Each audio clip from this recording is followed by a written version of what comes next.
నమస్తే, నేను మీ ఉత్తమ్ విశ్వ ప్రేమ్. ఇప్పుడు మనకి కాశ్మీర్ లోయలో జరిగింది ఉగ్రవాదుల టెర్రరిజం పైన లేక హిందువుల పైన అనేది ముందు మనం ప్రశ్నించుకోవాలి. ఇక్కడ జరిగింది కేవలం హిందువుల పైననే అనేది ప్రతి ఒక్కరికి అర్థమవుతున్నటువంటి అంశం. హిందువులపై దాడి చేయటం, హిందూ దేశాన్ని మీరంతటి వాళ్ళని సవాలు చేయడంగానే మారింది. ఒకప్పుడు కాంగ్రెస్ ప్రభుత్వం ఉన్నట్టయితే పాకిస్తాన్ వాళ్ళు ఏమి చేసినా 3-4 రోజులు ప్రసంగాలు, అది చేస్తున్నాం ఇది చేస్తాం అనే మాటలతో సరిపెట్టేవాళ్ళు. కానీ ఈరోజు బీజేపీ గవర్నమెంటు మోడీ గారికి ప్రపంచవ్యాప్తంగా సపోర్ట్ చేస్తున్న తరుణంలో కూడా పాకిస్తాన్ వాళ్ళు హిందువులపై పెత్తనం చేయాలనే, హిందువులను భయపెట్టాలనే ప్రయోగాలు చేస్తున్నారంటే ఇది సహించరాని నేరం. ప్రతి హిందువు తట్టుకోలేని మనోవ్యధగా మిగులుతుంది. ఇది మాటలకే పరిమితమైద్దా? వీళ్ళు యుద్ధం చేస్తారా? భారత్ యుద్ధం ఎందుకు చేయలేకపోతుంది? యుద్ధం చేస్తే ఆర్థిక కష్టాలు వస్తాయి, శాంతి ప్రవచనాలే చాలామంది ప్రజలు మాట్లాడుతున్నారు. కానీ ఒకటే గుర్తుంచుకోవాలి, భారత్కి ఆ రోజు ఉన్న ఆర్థిక పరిస్థితి వేరు, ఈ రోజు ఉన్న ఆర్థిక పరిస్థితి వేరు. ఇవాళ ఒకరోజు యుద్ధం జరిగే పరిస్థితి ఉందంటే భారత షేర్ మార్కెట్ 8 లక్షల కోట్లు ఆవిరైపోయింది. కానీ ఆ 8 లక్షల కోట్లు పెట్టి యుద్ధానికి వెళ్ళినట్టయితే పాకిస్తాన్ తునాతునకలైపోద్దని ప్రతి ఓడు మాట్లాడతాడు. కానీ మనం పీకిందేంటో ఇప్పటికీ ఎవరికి అర్థం కాలేదు. కానీ ఒకటి మాత్రం గుర్తుంచుకోవాలి, నష్టపోయినా భారత్ కోలుకునే స్థితి ఉంది. కానీ ప్రతినిత్యం పక్కలో బల్యంలాగా పాకిస్తాన్ని మనం చూసి చూడనట్టు వదిలేస్తే ఇది చరిత్రకే క్షమించరాని నేరంగా మిగిలిద్ది. ప్రతి హిందూకి మనోభావాల్ని పూర్తిగా దెబ్బతీసింది అవుతుంది. బీజేపీపై నమ్మకం సన్నగిల్లే పరిస్థితుంది. కాబట్టి నిన్న చేసినటువంటి ఉగ్రవాదంలో ఎక్కడో పాకిస్తాన్ నుంచి వచ్చి ఇక్కడ హిందువులను చంపారంటున్నారు, అది చాలా తప్పు. ఇక్కడ లోకల్గా కొంతమంది సపోర్ట్ ఇవ్వడం వల్లే వాడు వచ్చి ఈ ముస్లిమ్స్ ఇళ్లలో ఉండగలిగాడు, వాడే చూపించాడు, వాడే కాల్చి ఇచ్చాడు. ఇవాళ కాశ్మీర్లో వ్యాపారం గల్లంతైపోతుంది, కొన్ని లక్షల ముస్లిం కుటుంబాలు రోడ్డు పాలవుతున్నాయంటున్నారు. కానీ అదేవిధంగా హిందూ ధర్మం కూడా హిందువుల్ని కాల్చి చంపాడంటే వాడికి ఎంత ప్రతీక ఉందో చూడండి. కాబట్టి ఖచ్చితంగా మనం ఈ ఉగ్రవాది దాడుల్ని మనం ఉపేక్షించకూడదు. ఏ నిమిషం అయినా సరే పాకిస్తాన్ అందు తేల్చుకుంటేనే మంచి జరుగుతుంది. పక్క దేశాలు, ఇతర దేశాలు కూడా మన భారతదేశంపై ఇప్పటి వరకు ఉన్న మోడీ తెచ్చినటువంటి గొప్ప బెట్టు అనే ఒక మాటను మనం నిలబెట్టుకున్న వాళ్ళం అవుతాం. కాబట్టి ఈ నష్టపోయింది ఎవరు? ముస్లిం ఉగ్రవాది. కానీ అందరూ ముస్లిమ్స్ ఉగ్రవాదులు అవుతారు అనట్లేదు. దాన్ని సపోర్ట్ చేసేవాళ్ళు ఉన్నారు, దాన్ని వ్యతిరేకించేవాళ్ళు ఉన్నారు. భారత్ భూభాగంలో పుట్టి భారతీయుడిగా పుట్టినటువంటి వాడు కులం ఏదైనా, మనం అన్ని కులాలు, ఒక ముస్లిం మన ఇంట్లో మన మంచం మీద 2 మిత్రులుగా మనం ఉంటున్నాం, అక్కడ ఏ ఇబ్బంది లేదు. కానీ ఈ భారత భూమి మీద పుట్టి, ఈ భారత్లో పుట్టి ఉగ్రవాదాలను రెచ్చగొట్టి మన ముస్లిం అని రెచ్చగొట్టే వాళ్ళతోనే అతి ప్రమాదం ఉంది.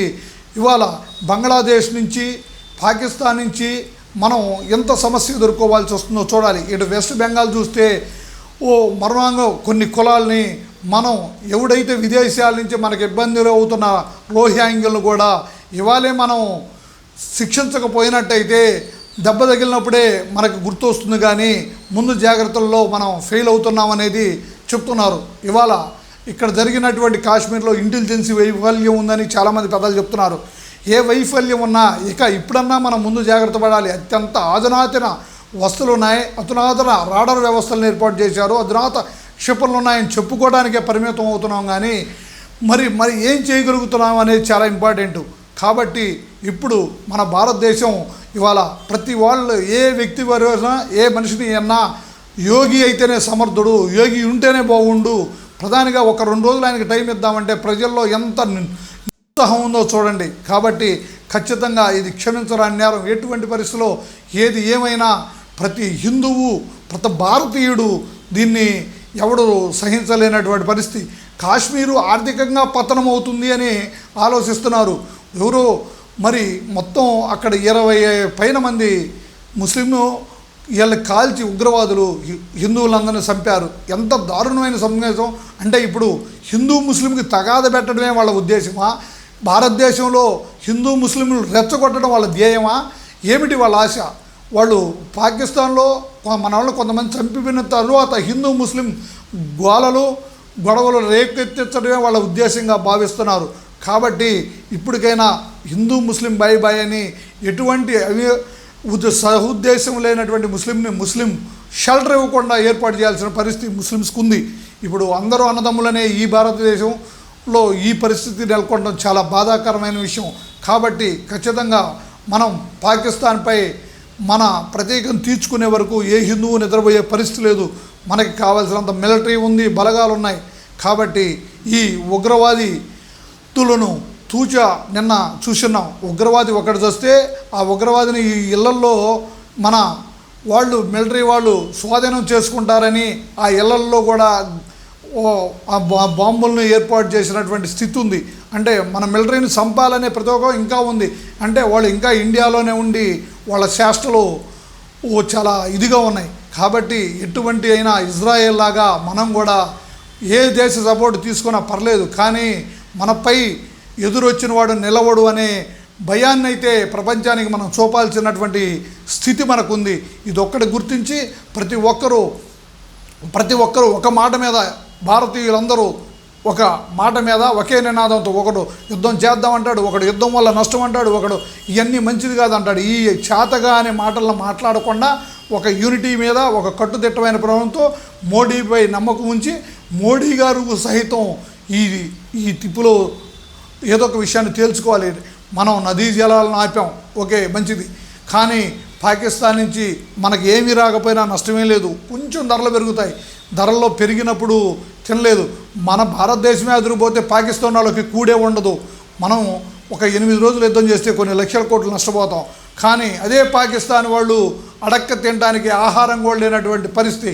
కానీ ఇటువంటప్పుడు కూడా శత్రువుని బలహీనంగా పరచలేకపోయినట్టయితే మనం ఫెయిల్ అవుతామనేది గుర్తించి ఈ ఉగ్రవాద మోకల్ని అడుగడుగున నరకటము, పబ్లిక్లో ఉరితీయటమే, వీళ్ళని సంవత్సరాలు జైల్లో ఉంచి వీళ్ళని పోషించడం మానుకొని ఇప్పటికైనా యావత్ ప్రజలు ఒకే నినాదంతో ఉన్నారు, యుద్ధం చేయాలి, వాళ్ళ సంగతి చూడాలని.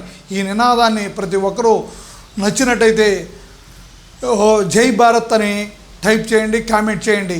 ఈ వీడియో మీకు నచ్చినట్టయితే విశ్వ ప్రైమ్ లైక్ చేయండి, షేర్ చేయండి, నలుగురికి సపోర్ట్ చేయండి. జై భారత్, జై హింద్ భారత్.